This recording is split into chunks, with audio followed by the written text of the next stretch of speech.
ನಾನು ಇವತ್ತೊಂದು ಕತೆ ಹೇಳ್ತೀನಿ. ಒಂದು ಕೆರೆಯಲ್ಲಿ ಒಂದು ಆಮೆ ಇತ್ತು.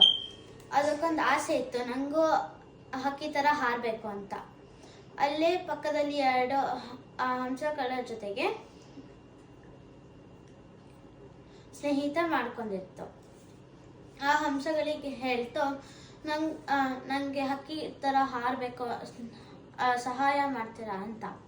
ಆ ಹಂಸಗಳು ಏನು ಮಾಡಿದೆ ಅಂದರೆ ಅಲ್ಲಿ ಆಮೆ ಜೊತೆಗೆ ದಡಕ್ಕೆ ಬಂದು ಹೇಳ್ತು, ಒಂದು ಉದ್ದವಾಗಿರೋ ಕೋಲ್ ತಗೊಂಡು ಆಮೆಗೆ ಹೇಳ್ತು, ಇಲ್ಲಿ ಮಧ್ಯದಲ್ಲಿ ಕಚ್ಚಿಟ್ಕೊ ಅಂತ.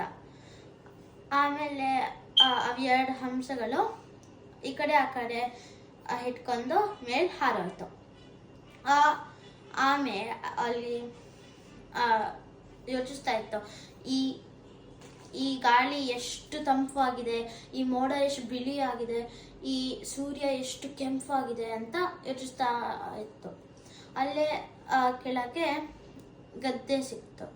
ಅಲ್ಲಿ ಗದ್ದೆಯಲ್ಲಿ ಅಲ್ಲಿ ಜನರು ಎಲ್ಲ ನೋಡಿ ಹೇಳಿದ್ರು, ಅಲ್ಲಿ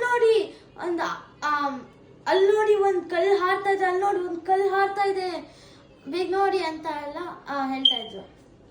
ಆ ಆಮೆಗೆ ಸಿಟ್ಟು ಬಂದು ಬಾಯಿ ತೆಗೆದು ಹೇಳ್ತು, ನಿಮಗೆ ಹೊಟ್ಟೆ ಕಿಚ್ಚಿಗೆ ಹಂಗೆ ಹೇಳ್ತಾ ಇದ್ದೀರಾ ಅಂತ ಹೇಳೋಷ್ಟೊತ್ತಿಗೆ ಅದು ಕೆಳಗೆ ಬಿದ್ದುಬಿಡ್ತು.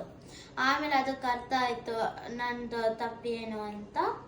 ಆಮೇಲೆ ಅವೆರಡು ಹಂಸಗಳು ಹಾರೋಯ್ತು. ಇದು ಅದು ಕೆರೆ ಹತ್ರ ಹೋಯ್ತು.